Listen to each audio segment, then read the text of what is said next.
like didn't this. know what to Because do. we're in a place that, honestly, anybody listening to this would be like, yeah, that's going to be stolen in like 3 seconds. But they said But crime was really they low. did. You did. They said to leave the keys in the buggy when we returned it and He leave did. it on the street. He did. So I'm like, I got all this stuff. I'm like looking around, like, I text Jonalyn, I'm going to come get you at the grocery. You're like the big hero already with your mission and where's the accomplished. key? She goes, oh, sorry, I have it at the grocery.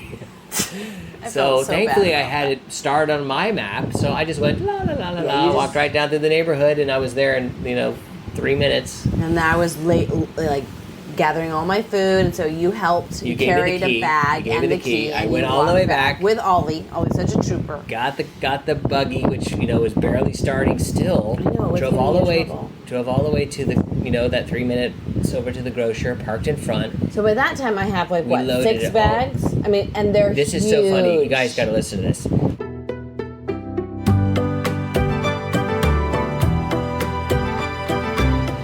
Welcome aboard. You're on our boat, Lady Grey. Pull up a seat and listen in to our unscripted, unedited conversation between 2 authors and artists who are sailing the world. We have been married over 20 years and we still love talking together. With our 2 boys, we are looking for treasure and sharing what we find through conversations. Good evening, Dale. Good evening, Jonalyn. We have recently crossed an ocean from South Africa all the way to Brazil. We landed 2 days ago in Fernando de Noronha, which is this tiny, amazing island way off the coast of Brazil that was our nearest land after crossing the ocean. 2,000 nautical miles, right? More than We that. just crossed the southern Atlantic, so we went from Cape Town to St. Helena, which was about 1,750 miles. That's nautical. You have to do the translation and make it into car miles, which is even more, about over 2,000. And then another about 1,750. It's wild to get here. So overall, we've done Like 4,000 car 35. miles? Would that be safe to say? Yeah, safe to say. So we have sailed 4,000 car miles. It's like driving out across the entire United States and then turning around, and going back again, like, quarter of the way. It's taken us a month, a little less than a month. No, right at 1 month. 1 month, and today we dropped our captain off at the airport here in Brazil, and we are officially on our own. It's the Fincher family, you, me, our 2 boys. We Exciting. are heading to Up the Brazil coast. Grenada. Up to Grenada. And we decided it's time, even though we are wiped out tonight, so tired, it is sticky hot, and we've been all over the island on the bus today. We decided we have to do a recording and share our one full crazy day in Brazil, which was yesterday. And I wanted to title, if I could title this episode anything, I would title it, "It Worked Out." That's good. That way those listening can know somehow this is going to work out. That's great. So yesterday started with us getting up pretty early. So those of you who are listening, before you begin, feel free to hit the pause button. Run over to your favorite apps, your favorite map app. Type in Fernando de Noronha. Noronha. Anyway, type in Fernando and scroll down off the tip of Brazil. 250 miles off that tip is this little island. That's where we are. So we woke up on our boat, Lady Grey, and we were like, okay, today's the day. We gotta get some chores done, and then we're gonna get our beach buggy, which they call a boogie here. Boogie. We're gonna go get it. It's a little dune buggy.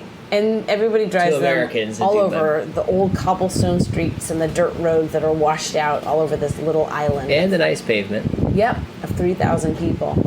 So we washed the deck. We got into a little gentle disagreement over where to park the dinghy because our little lady has really gotten scratched up here in Fernando. It looks like a dinghy from Fernando. And all the dinghies here are just little work such dinghies beaters. that are absolute beaters. And so they tie up their dinghies and sandwich them all together. And there's no safe place to tie up our dinghy. So the first day we tried to tie it up in what we thought was a safe place. and one of the giant party boats came right up and parked next to it and squeezed almost drove over it. Yeah, it did drive over it scratches. based on the scratches and how we have all these like party colors on our dinghy now from that boat. We look like we faked. And then we parked in another spot, and another boat pulled in and scratched up all sorts of stuff, which I thought bird pooped all over my engine cover. I'm like, holy cow, that was an active bird. And it turned out it was somebody in a white boat that decided they were going to just plowed over. Literally just stick their boat on top of my dinghy, and it just scratched the motor cover up. And then last night we come back to our boat, and somebody had tied up a dinghy directly behind ours, and the bow of their dinghy scratched up the cover of my motor so bad. It is total ghetto now. The dinghy cover. The sticker, the special sticker that you got to show that it was 25. Only 15 horsepower instead of the 25 that it is, because 25s are stolen more frequently. It was completely scratched off. The sticker is gone. Like all the logo stuff is scratched off. If I remember, I'm going to post this on Instagram. And yes, it is, I was going to say, if you're not following us on Instagram, Sailing Lady Gray, you'll be able to see pictures of Fernando this whole and next week. we learned to live with it, but you just still have to look at it and be like, my beautiful dinghy, my beautiful engine, you took care of these things for so long, and literally in 3 hours it's just absolutely trashed, because nobody cares about that here. Nobody cares. Nobody's looking at your dinghy and go like, oh, everybody just they give this dinghy. They put their money into other things, not their dinghies. And I mean, this happened yesterday and the day before that when we got here. It happens every time. I thought we had already processed it, but Dale was still processing it, and so that's what we were arguing about. I was like, let it go, Dale. Stop talking about it. And Dale's like, I need to talk about this. This is really unjust, and this isn't fair, and people don't care. And so that was the argument we got into. And in the middle of that, to make matters worse, you forgot your wallet. Oh, hold on. We got all the way in after all this long morning. We're going in to go rent our buggy, and we're walking down the dock. I'm like, okay, we got everything together. Now, meanwhile, I was working on the boat and taking care of a ton of stuff while Jonalyn's like yelling at the kids. Not yelling, she doesn't do that, but telling the kids, get your stuff together, make sure you have your water bottle, make sure you have your mask, make sure you have your bathing suit, because we're going to go to the beach, and all this long list. And I'm like, yeah, kids, do that. And I make sure I have my bathing suit, I have my mask, all that. But the thing that I forgot was my wallet.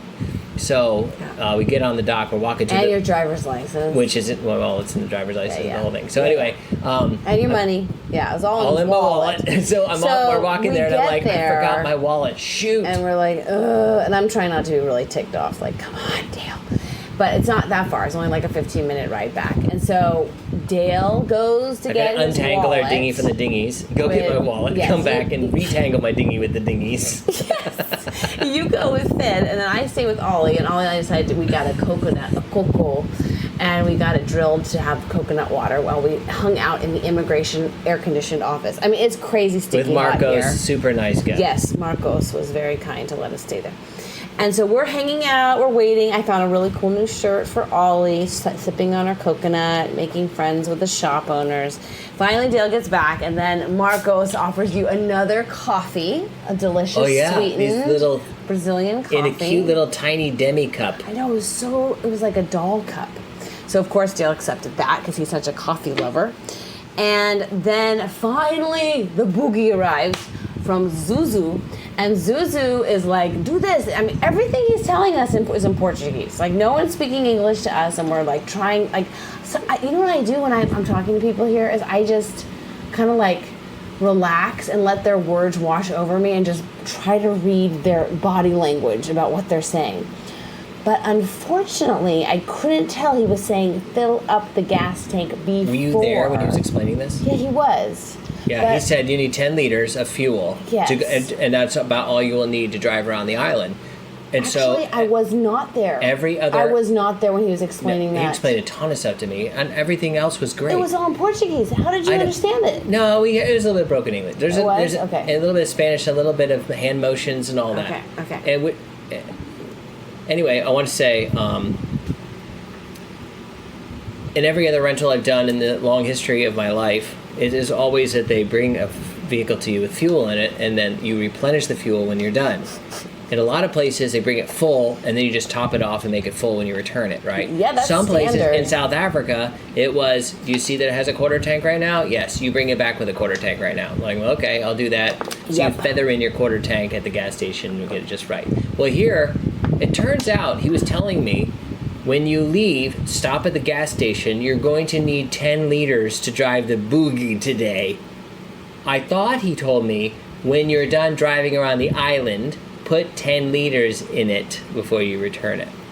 So we drive off footloose and fancy Woo! free. Having a great time. And we go all the way to, well, almost to the crepe shop, and then we discovered the crepe shop's closed. And that was like the way we sold this day to the boys. We're like, we're gonna get up early, we're gonna do our chores, we're gonna get crepes. Because everybody, I mean, where I come from, crepes are a wonderful thing to have in the morning, in the afternoon, of course, sometimes in the evening. But And we it's checked like Google. Google's. They were on Google, didn't they? And they said they were open. No, it wasn't until after we went there and we checked Google and said, "Oh, they don't open until 6 p.m." That's right. We're So like, then we what kind of discover crepe shop opens at 6 p.m. Well, now we know. Total culture shock, of course. But we're in siesta land, where people, it's so stinking hot here.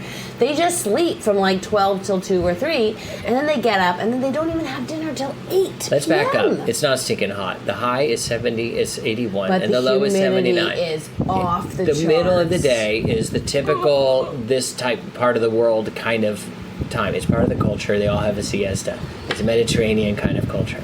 So anyway, I just want to clarify that. It's not so stinking hot. It's just that's just the way they do it. Well, it does feel hot. I know it's going to get and because hotter, they have a siesta at lunch, they all stay out late. And so they're going to get their crepes for dinner. So the crepe shop is closed. Our poor boys, it's kind of disappointing. And then turn around to go to our first grocery store, which is on my list to get more provisions for our next 2 weeks at sea. And the buggy keeps stalling. I mean, it's making Dale look like the worst manual stick driver. Like he looks like he can't get into gear. He's like lurching all over the road. He's stopping in the middle of the road on the hill, going uphill. People are honking at him. So the clutch on it was horrible. But like, in addition to that, it just kept stalling and stalling and stalling and we stalling. Almost have to push it, and we finally pull over, and Ollie's like, "Oh, good, we stopped at a gas station." We're like, "This is an electric charging station, sweetheart. This is not an electric car." So we get out, and we're like, "What do we do? What do we do?" Okay, there's a number, so we're gonna call the Zuzu of Zuzu Boogies. And the phone number has a WhatsApp telephone logo, which is fantastic because that's all we can use. We don't have a cell service plan to use in Brazil. We did not get an eSIM card. We just have data. So we are trying to call them, but that phone number is actually not on WhatsApp. I don't know. Maybe I did something wrong. Not your fault. So at that point, I'm starting to okay, what should we do? What are we going to do? How do we do this? In classic Jonalyn fashion, I find Jonalyn starts talking to people person, that are just as standing many people around. as possible. Hello, do you know where we can get some gas? And this guy doesn't speak anything, but he's super helpful, really kind guy. So sweet. And it looks like he has a government shirt worker on kind of thing. And so, he had a badge on. I was like, and thankfully we have Google Translate, so we're talking to him through Google Translate. He understands what the situation is. He volunteers to take us to the gas station because we think it must be out of gas. That's the only explanation I have for why it's stalling. So you take the kids to go off to the grocery store, and I go get the gas. Well, we're about to leave to get gas, and I'm like, I don't have a container. And he's like, hold on. He calls some guy over. He brings an empty container that used to have disinfectant, like bleach or something in it. It's an empty bottle. They're like, great, that's great, I have it. So we drive down there. He's racing all the way down the only straight road in the whole island. Races all the way down there. And so I'm talking to a Google Translate through my phone, and we're having a conversation. And then we get to the gas station, and I told him, I don't have a funnel. So this particular bleach bottle is not going to, it's hard to pour it into the tank. So he's like, no problem. So he's talking to the guy who's filling up my bleach bottle with 5 liters, tells him I need a funnel. That guy's like, hold on a minute. He's running around. He pulls out a water bottle out of the recycle bin, cuts the bottom off of it, and says, here's your funnel, here's your thing.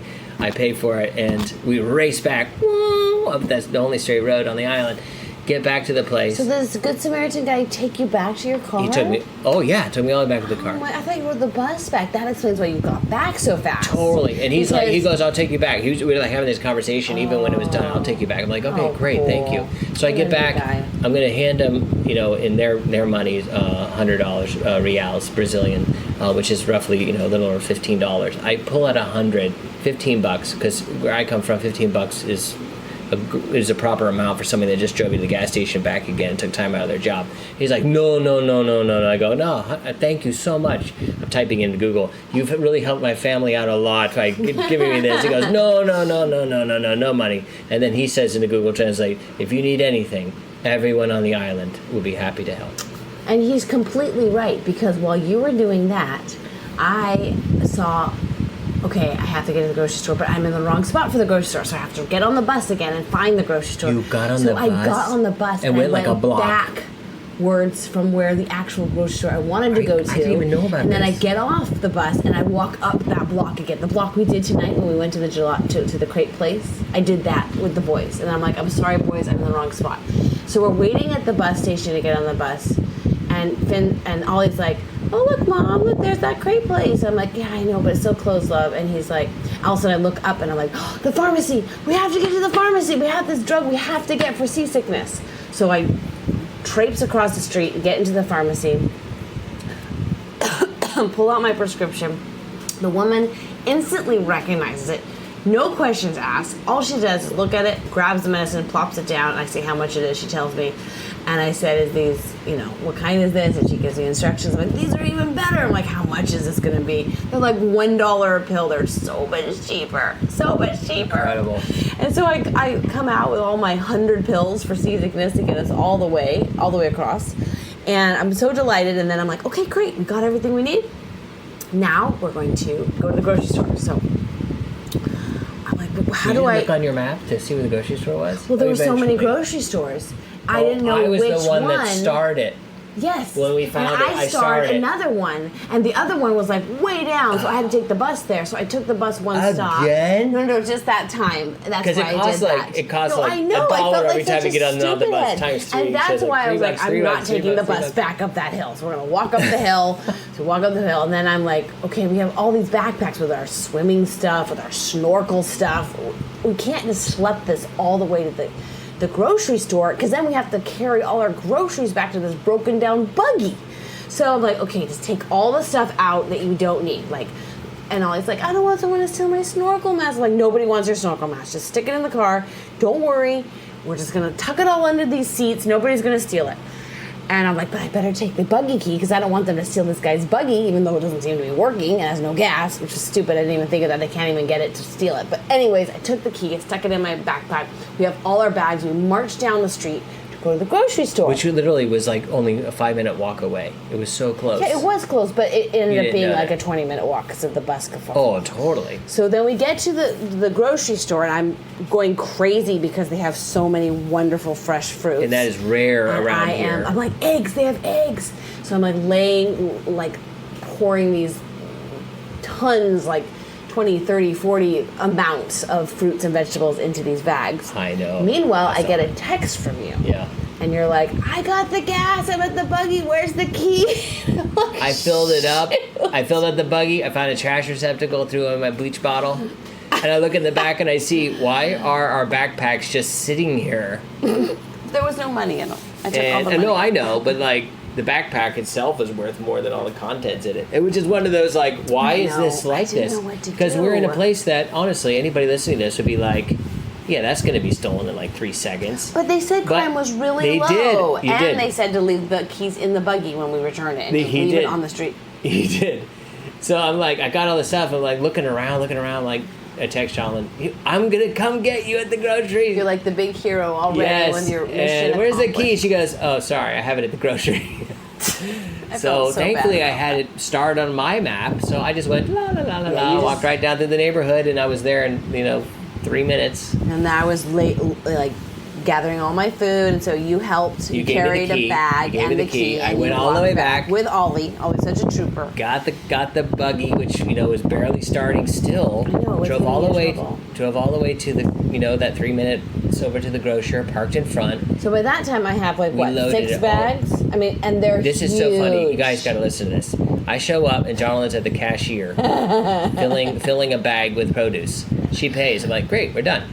And then she goes, no, I'm just buying that one little bag at a time because there's people behind me that want to buy stuff and I have a lot of things I want to buy. So she'll make a transaction, go back, shop some more, make another transaction, go shop some more. I think there was 4 transactions. I honestly, that might be why our credit card got flagged. And I keep getting these emails saying, we think your car's been stolen. Somebody is buying apples over and over and over. I go to the gas station, it's like trigger. It's like, no, you've already been to this gas station before. I'm like, I know I have because I had to get emergency fuel in a bleach bottle. And now I'm back to get some more in a proper way. Flag, you cannot get gas. Come on, Chase. Okay, so Come on, Chase. So this is the other thing, is this little buggy has no trunk space and there's no place to put everything's things. on your lap. And it's like, the back seat for the boys is already crazy tight. It's like one of those convertibles that has that bonus jump seat in the back. That's all it was. And Finn and Ollie, Finn's all bigger than me, and Ollie are back there scrunched up with all their scuba gear and their oh my gosh, not scuba, snorkel gear. So then we load all the vegetables, and they're piled up like eggs and lettuce and things you can't crush. And we're like, okay, here we go. So we're like, we're gonna. Yes, then the buggy dies. The buggy will go. I get it to go like 10 feet and then it dies. 10 feet more, it dies. Behind that trash truck, and then we're like, 10 more feet, it dies. I keep pulling over to the side, restarting it. I'm like, okay, maybe it'll work this time. 10 more feet, Everyone's dies. looking at Dale like, you don't Finally, know how to we're drive a like, stick, man. forget it. This thing is a dud. We're like, we have to call someone. So I hop out of the car and I go to that convenience store, and he calls Zuzu and tells him for me, because I do Google Translate, what happened. He's like, no problem, he's coming right now. We're like, how long? He's like, 5 minutes. So we get back. Actually, I'd already been to 2 other shops by that point. I remember I ran up to the buggy place and tried to get them to help, that other buggy place. Yeah, remember? I said at a buggy place, even if I'm like, do you have just 1 liter of gas? Can I just try it? And like, no. Yeah. No, you can't have anything. We have all the buggies. So we're meeting all the locals in this process. And finally Zuzu comes. We tell him what's wrong. He's like, okay, we're switching buggies, which was great. No questions asked. He drove a buggy up. He gave us his buggy, and he was going to figure out it wrong. Pry out our children and our 1,000 pounds of fruits and vegetables and eggs, and we reload it into the other buggy. And we're like, this one better work. And sure enough, it actually drove like a normal vehicle. The clutch was great. Acceleration was proper. It was wonderful. And the boys who are sitting in the heat, in the sun, because they have no shade over their head, were such troopers. They didn't complain once. No. We get all the way back to our scuffed up dinghy on the docks, have to schlep the vegetables all the way down to the Because the plan dinghy. was, we're going to go get crepes, grocery store, come back to the boat, drop it all off, and then get back in the dinghy and go back to our boogie, and go to a beach. That's right, that was the plan. So here we are at the dinghy, taking everything back to the boat. By that time, it's been like a 3-hour ordeal, and we're like, which honestly felt like a whole day had passed into 3 hours. So tired and so hot. We were becoming like logistics geniuses. We were networking the island and making things happen. So by that time, we're so hungry. So we have a bunch of snacks at the boat. We get all the produce unloaded. We get it all processed in terms of like, where does this go? Does this in your refrigerator? Does this in your bag? The boys are like, are we It's done? a hot part of it is the warm part of the day. So if you're not in the shade, it's like radiation poisoning. The sun is so intense. Yep. And I'm just like, I'm hot. And the boys are like, oh, we need to go to the bathroom. We need snacks. So then we have to like motivate us all to get back in Little Lady, our dinghy, and get back up to the port, get back to our boogie. And at that point, we're like, we have to get a good lunch, a really good lunch for all we've been through. So we found this wonderful restaurant called... But wait, it was down a really cool, old... Cobblestone, really steep dilapidated. road. And it looked like it wasn't even on the map. Google Maps didn't have it. Yeah, that's right. Google Maps wouldn't take us down that road. We're like, but it looks like we should. And we're just like, da-da-da-da-da, going down this little... It was a beautiful church, and that awesome. man whitewashing the steps. It looked like a 300-year-old cobblestone road. Yeah, it was overlooking the beach, and we're like, this is perfect, and it looked really clean and nice. And the restaurant there had good ratings, and really you're like, okay, ratings. well, we'll see. And you get out, and they take you in the back, and you walk in, and I swear, it was like we walked into... Like an oasis. Yeah, I could be in Corona del Mar, California. It was such very beautifully... nicely appointed, well designed. And wonderful and the food was and the shade, so good. and the plants. And the crazy thing is... there's just, it was like open air, and it was fans beautiful. blowing, and when we got wonderful. there, the one couple we knew on the entire island who was parked right next to us, who has the same boat as us from the same company, who we befriended in South Africa, were there at the table right next to us. Yes, so we got to visit with them. Great taste! I can't believe you're here. It was so cool. We got to connect. I got to tell her some more about my painting. She bought a painting from me in Cape Town. We got to talk about what it was like being on the island and what the experience has been like having captains and going across the ocean. Because they just did exactly what we did. They left a couple days before us. They've always been a couple days ahead of us. So they were a couple days ahead of us in St. Helena, a couple of days ahead of us in Fernando. And they left yesterday. We're leaving tomorrow. Patrick and Annie. And we had such a nice time sitting across from them and chatting. And I was thinking just that day, if we hadn't broken down, I don't know that we would have gone to that restaurant. And we definitely wouldn't have been there the same time they were. Yeah. That was a really neat gift from God. So that worked out. Nice treasure. So then we finish, and we finally are like, okay, we have to do the beach, because that's why we got this buggy. So we decide which beach we're going to go to. I mean, there is the world's most beautiful beach, rated for 7 years in a row. The most beautiful beach in the world is here on Fernando. According to TripAdvisor or something like that. Yeah, but we found out you have to pay $65 a head per person to go to this beach, and not we just found the beach, out but to be in the nature park in general, which is half the island. Yes, but we're not here long enough to do nature park stuff, and we're not spending that much money just to visit a beach. That's right. So we asked Marcos, the immigration guy, which other beaches he thinks are really good that you don't have to pay for, and he recommended 4 or 5 others, and so we chose this one. Literally right next to the fancy beach. Yes. We get there, and it was, I swear you guys, it was one of the nicest beaches you will ever be on. It was white sand, volcanic rock, perfect blue crystal water. Volcanic rock as a backdrop. The volcanic rocks were the 2 rocks that are the logo for the island. The tourist logo represents those 2 giant rocks. And the surfers are surfing in front of them. Incredible barrel waves, and these surfers, and then the waves are coming in with a riptide 2 different directions because they were hitting this. This rock is what, as tall as a 20-foot skyscraper? It's a big. Oh yeah. Yeah. Maybe. So we're just delighted to be there. We get an umbrella.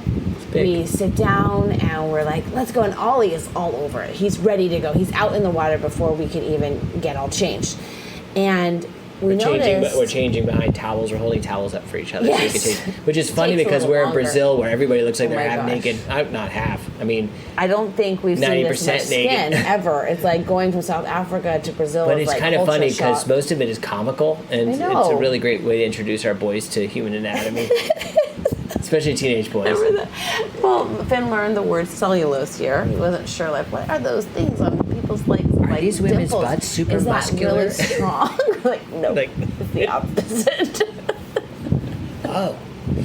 But it was... And then there was that guy posing with his girlfriend with the butt shot with his hand on her butt, and she's posing. Total Instagram photo. He's holding it for a selfie of his hand on her butt cheek, and she's wearing, of course, because everyone's wearing thongs these days, and she looks so uncomfortable standing there posing. It's so embarrassing. I felt embarrassed for them. You're like, Instagram, here is an event that didn't happen, that was completely staged. It's not like you're just walking around and somebody happened to take a picture of them doing this exciting romantic moment.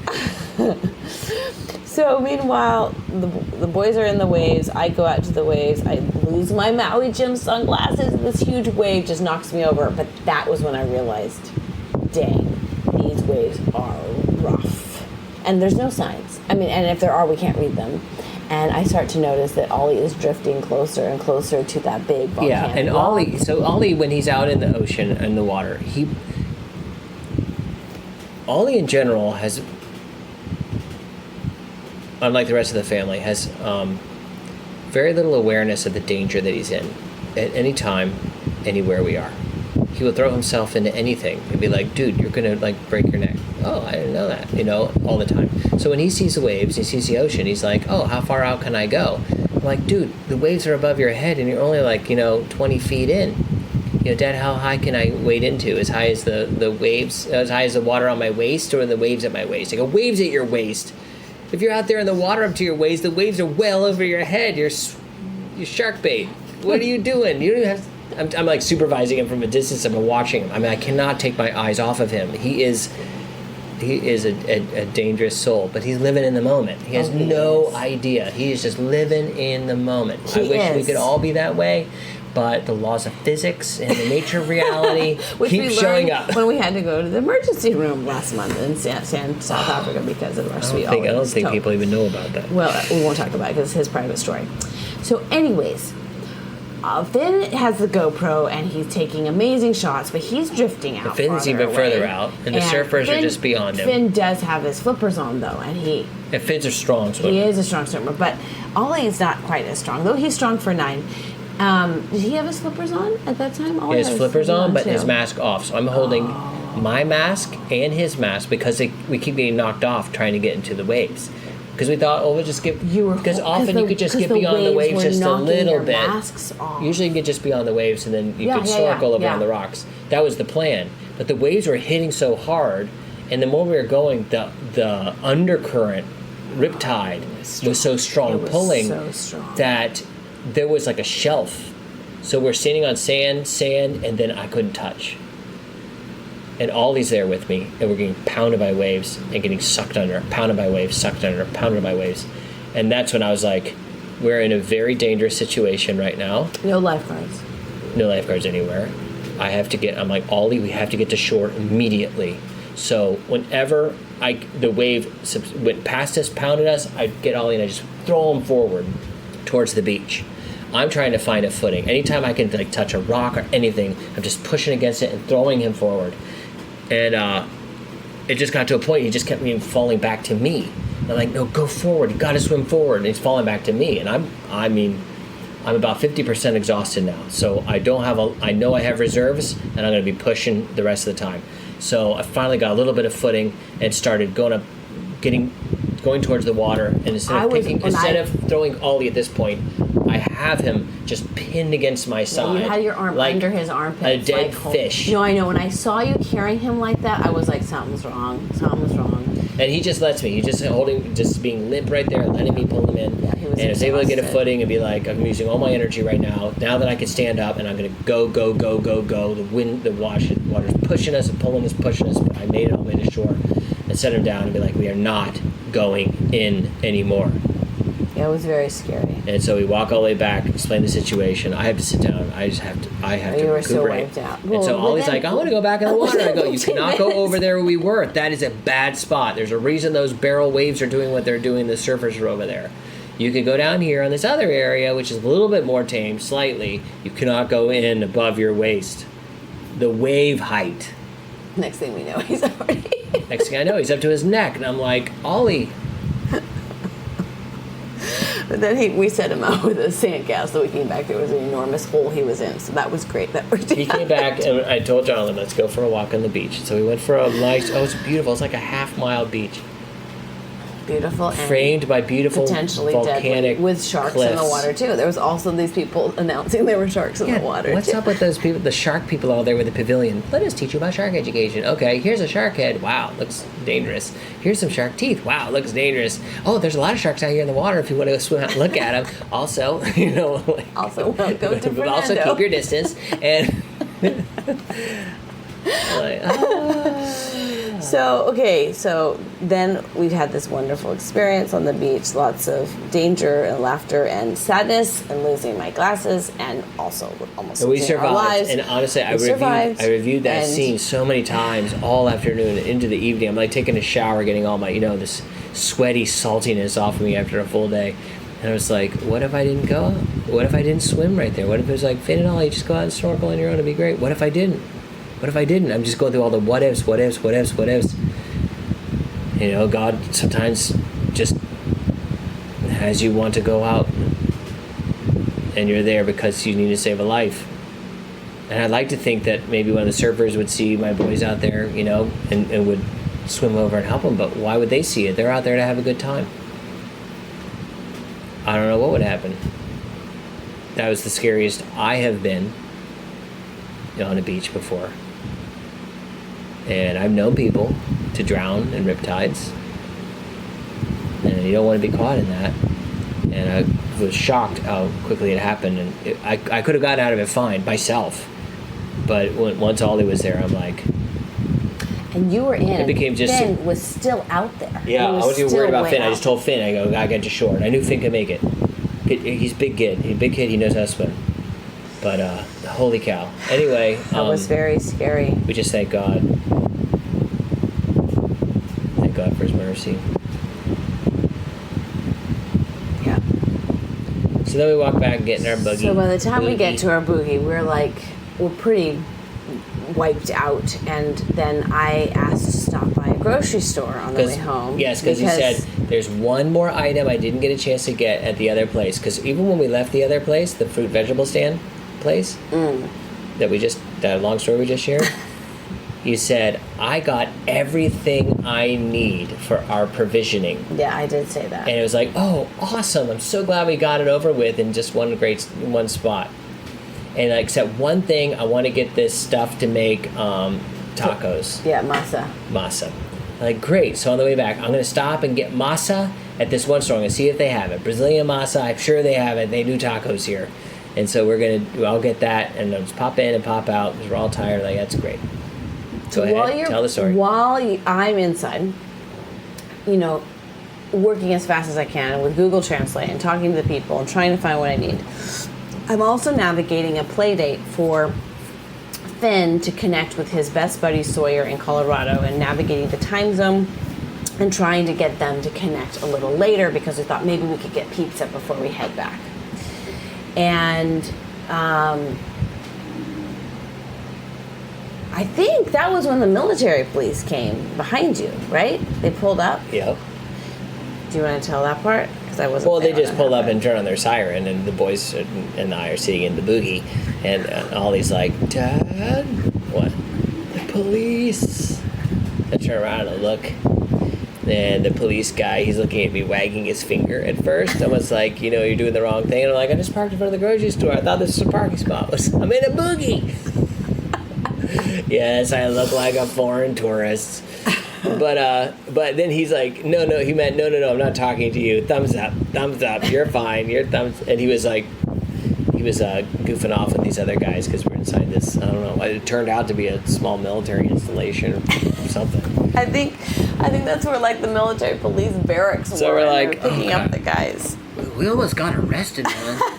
So meanwhile, Jonalyn's inside, and the boys and I are going, wow, it takes a long time to get one ingredient for a taco. And well, it took 30 minutes. So when I came out the boys with and I are talking about it, we're like, you know, things. Our family is huge. I don't know if anybody listening to this can relate, but we're huge on expectations.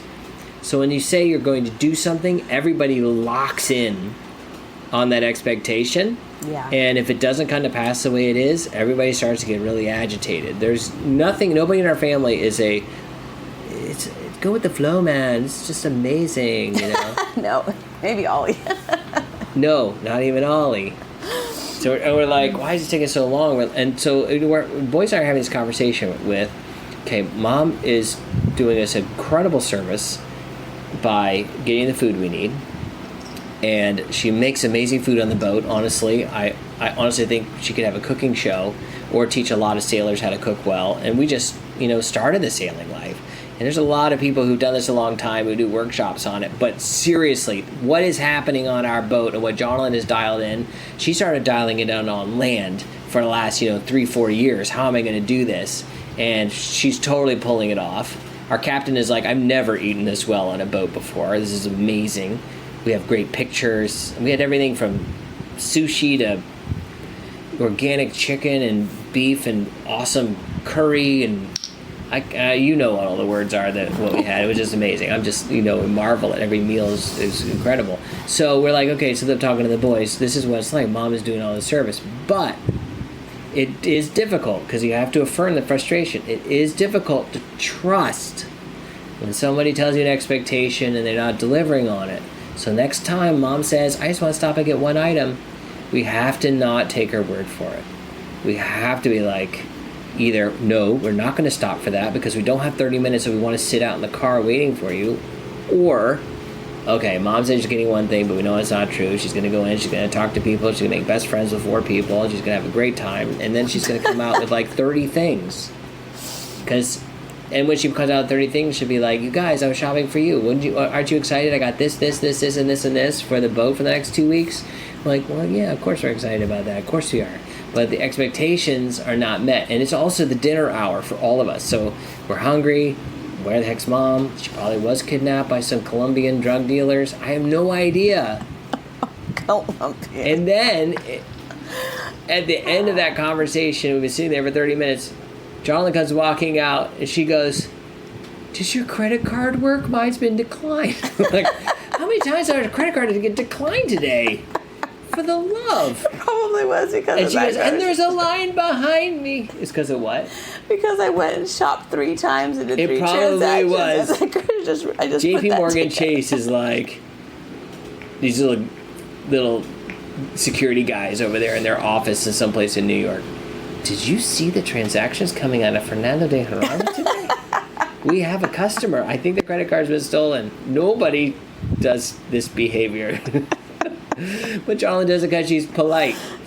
Anyway, yeah, so she's like, but hurry, come inside. There's a line behind me. I have to buy it. So we run inside, use my credit card, and different credit card. It goes through all the ladies at the checkout are giggling and at the experience we're having. And, so then you come out and everyone tells me that I either can't be trusted or I need to be more honest with my expectations. And I was so ticked off. So we had to work through that. And then I had to ask for another grocery store because they didn't have masa. By the way, we're going to stop at another grocery store. Last night I really felt like I was the one in the right, but now as we're retelling this, it's like Michael Scott when they asked him when he had to fire that employee. They asked him a different story if he'd ever been hunting, and he goes, "Yeah, I went hunting once. I shot a deer, and it was like I hurt it and injured it, so I had to come up to it and put out its misery and beat it with a shovel, and it took like an hour." And that's what the metaphor for the whole episode's been like when he's trying to fire this guy. And then he turns to the camera and goes, why do you ask? Why do you ask if I've been hunting before, beating an animal for an hour till it died? That's what it felt like. Like, it's the lunch. Now we're like even past the dinner hour. We're going to yet another grocery store. And the first one, you see it. It's like, holy cow. Well, we want good food for the ride. And then, meanwhile, we have to communicate with our captain. Hey, captain, well, I know we told you we'd be back between 5 and 6. Turns out Jonalyn's spending the entire 5 and 6 time grocery shopping for something she can't find. And we decided we were going to go out for pizza. So do you have any place you just want to hang out randomly down by the docks while we do this? Because I just can't leave him hanging. That's such a jerk thing to do. No, I know, but our captain was able to get dinner. I'm going to abandon you. I'm going to abandon you. I know you have expectations. But it was our only all do. opportunity to get food because we had to return the buggy and we couldn't walk to these places. I know. So we're like, I'm pinched. I'm like, can't be a jerk to my cat. So I just reached out and said, this is what we want to do. We don't have to do it, but it's what we want to do. Is there anything interesting to you where you are that you would like to spend more time? He goes, yeah, I found a cool little eatery that piqued my interest. I'm going to go check that out. So you guys take your time. No hurry. I'm like, okay, good. All right. He's cool. He's not abandoned. I don't know how I'm going to get Jonalyn extracted from grocery stores. And my boys want to eat, and the sun is setting, and we're around. There's also all these outdoor gyms everywhere, which is wild. Why spend the money on resources for buildings and air conditioning when you could just work outside at 6 o'clock at night? So sure enough, they all come out at 6 o'clock at night. It's like fitness hour. We're talking a full gym setup. I know. The weights, the gym systems are all just outside. And then the aerobics instructor shows up and they're doing their little dance routines and their hops up and downs and the music is playing and. Okay, so anyways, I finished the 3rd grocery store and we get all the things we need. Wait. Did you get the stuff for tacos? No, they don't have masa in this country. I was wrong.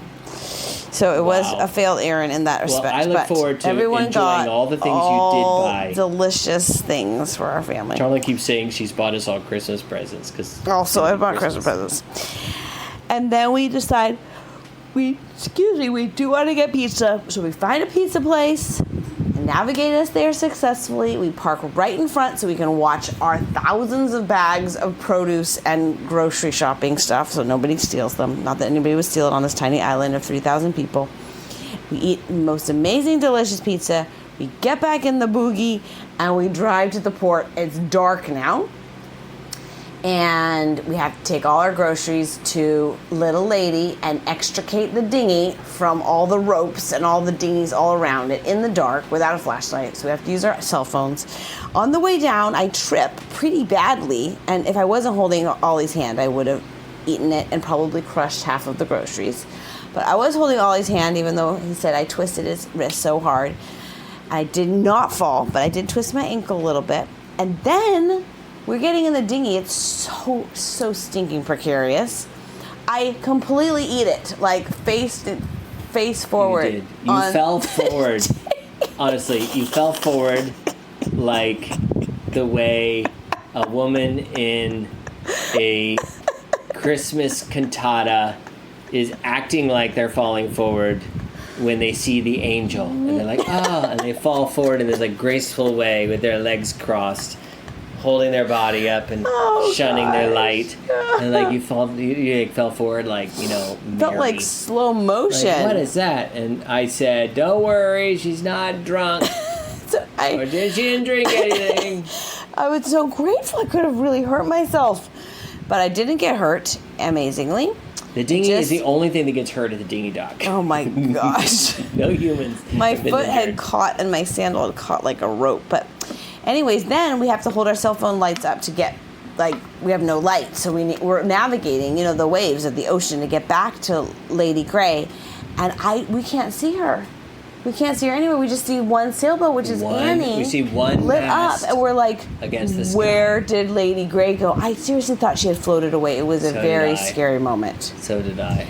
And we get closer and closer, and we realize, no, that one sailboat is Lady Grey. Our neighbors, Annie and Patrick, who we met at that restaurant at lunch, earlier, which feels like 5 days ago, they've already left. They sailed away. They went on to Grenada. Sunset, they sailed off, and so we thought we were looking at their boat, but it was actually Lady Grey we were looking at. We're like, phew, okay, it's still here. I do have an anchor alarm, by the way.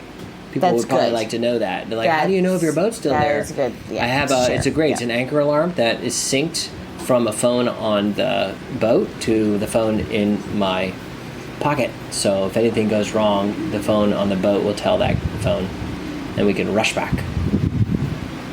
Go row over. And even while I was looking out there for it, I'm like, but my anchor alarm didn't go off. That's good. That's good. I'm starting to blame the anchor alarm. Stupid anchor alarm. Doesn't work.